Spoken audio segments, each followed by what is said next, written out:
Judy, for all the hard work you do in representing the Planned Parenthood of Southern New England, and for the great support you have shown in helping us organize this rally today.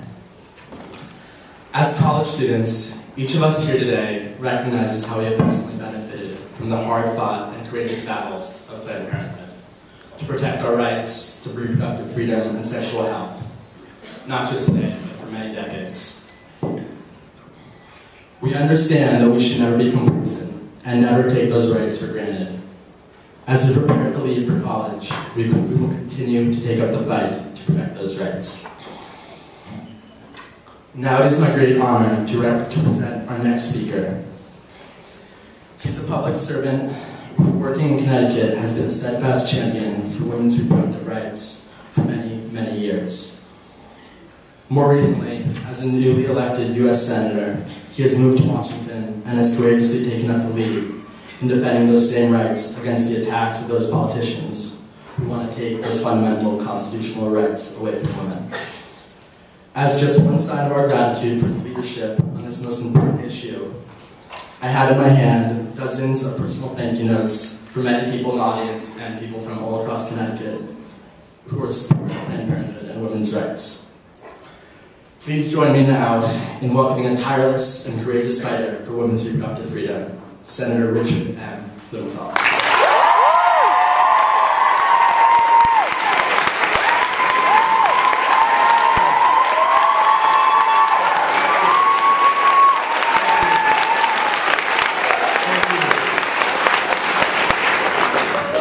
So excited and honored to be here today, and I just have one simple question for you. Are we going to win this fight? Go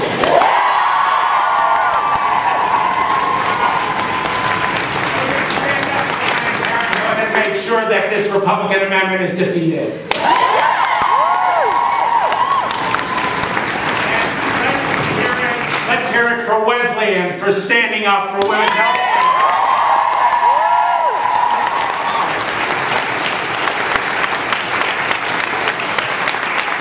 Your leadership at Wesleyan, but you're the kind of academic leadership we need in this nation, and thank you. Yeah.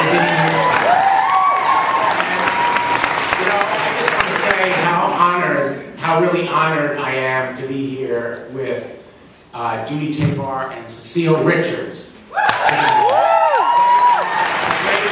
Visionary leaders for healthcare, for justice, for fairness, and for freedom in this country today, and we need more leaders like them.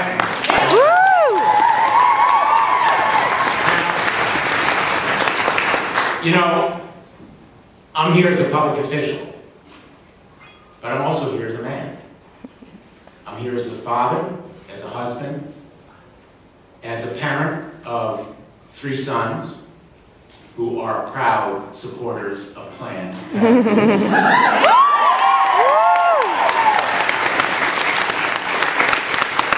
And a daughter. And I can tell you, I don't know what the world would look like without Planned Parenthood, but I don't want to find out. And that's why I am here, as a man, a father, a husband, to say, as a citizen, I will fight this amendment with every ounce of energy I have, with every fiber of my being, in the United States Senate and beyond, and I am determined that we will win this fight.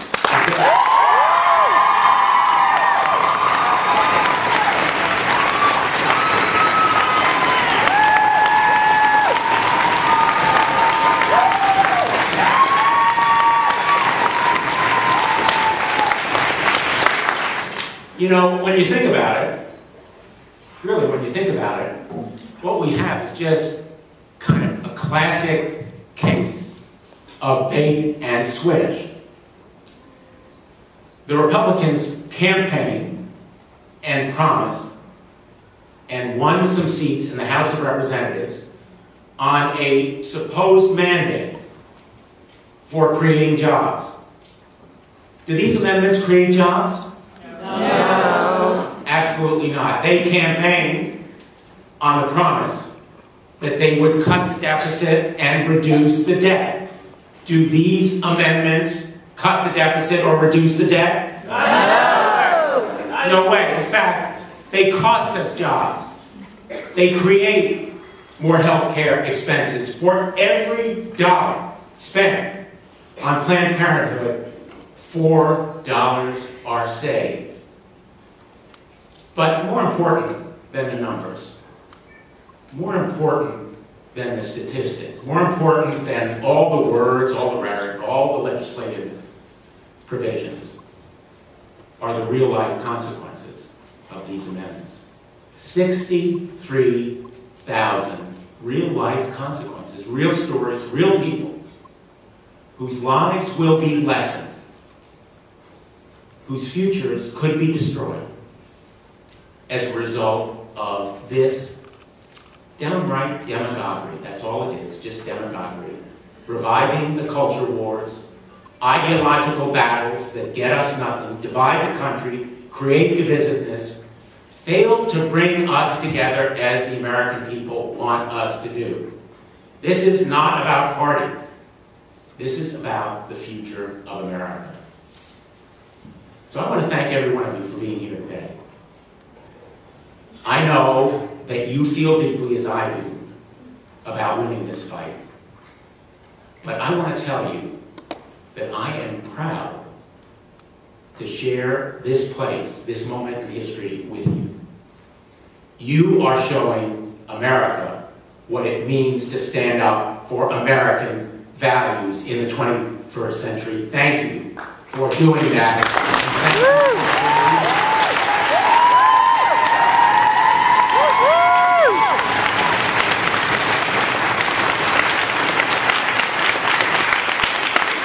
Now, I just want to say to you in closing, you have a job to do. I want you to leave here. I want you to make 10 calls, 20 calls, maybe 50 calls.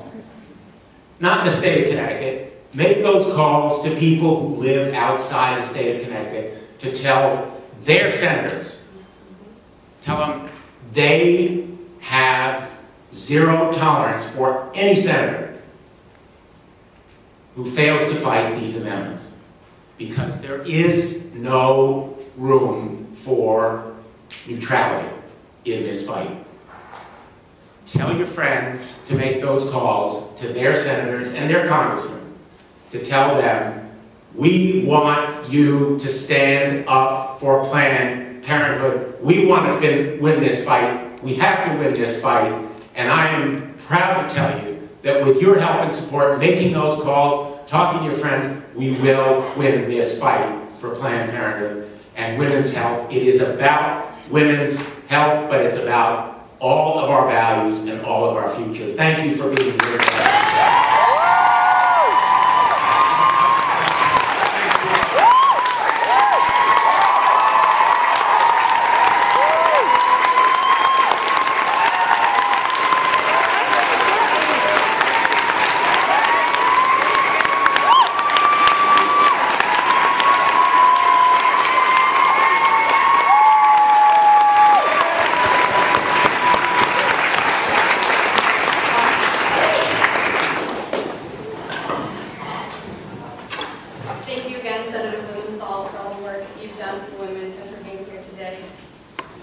I'm very proud to introduce our next speaker. Cecile Richards, as President of Planned Parenthood, has tirelessly fought for the rights of women everywhere and is an inspiration to thousands. As my mother, she has done much more. She's taught me the most important lessons I've learned. The most important being to stand up and fight for what you believe in, because if you don't stand up, who will? This cannot be more apparent now, with demonstrations not only currently taking place on Wesleyan's campus, but as far away as the Middle East and across our country. We are witnessing the power of individuals who have come together to fight an injustice. As informed and passionate students, this is the time to make a stand. So I want to thank you all for coming and standing with Planned Parenthood, and ask you to stand one more time and welcome my mother, Cecile Richards.